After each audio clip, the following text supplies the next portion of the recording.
ஜனவரி 3ஆம் தேதி பூச்சோங் தாமான் மாவாரில் நிகழ்ந்த வழிப்பறி கொள்ளை தொடர்பில் ஒரு பெண் உள்ளிட்ட 4 கைதாகியுள்ளனர். அவர்களில் ஒருவர் பொத்தாலிங் ஜயாவிலும் முதன்மை சந்தேக நபரும் மேலும் 2 உள்நாட்டில் சுற்றுலா முடிந்து வரும்போது KLIAவிலும் கைது செய்யப்பட்டனர்.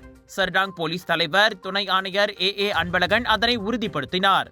சந்தேக நபர்களில் 3 21 பழைய குற்றப்பதிவுகள் இருக்கும் நிலையில் 3 போதைப்பொருள் உட்கொண்டிருந்ததும் உறுதியானது. அவர்களிடமிருந்து தங்க சங்கிலி, மோதிரம், கை கடிகாரம், கைபேசிகள், மோட்டார் சைக்கிள்கள் உள்ளிட்டவை பறிமுதல் செய்யப்பட்டன.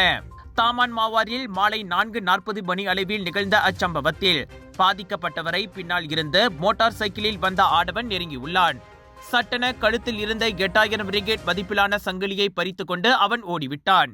குற்றம் நிரூபிக்கப்பட்டால் 14 ஆண்டுகள் சிறை தண்டனையுடன் கூடிய அபராதம் அல்லது பிரம்படியும் விதிக்கப்படலாம்.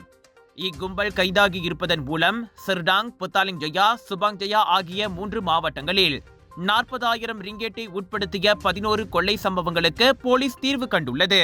விலையோ மலிவு, செலவோ குறைவு, தரமோ உயர்வு, மனமோ நிறைவு. மக்களின் தேர்வு என்ரிகோஸ் முழு ஆடை சத்துள்ள பால்மாவு.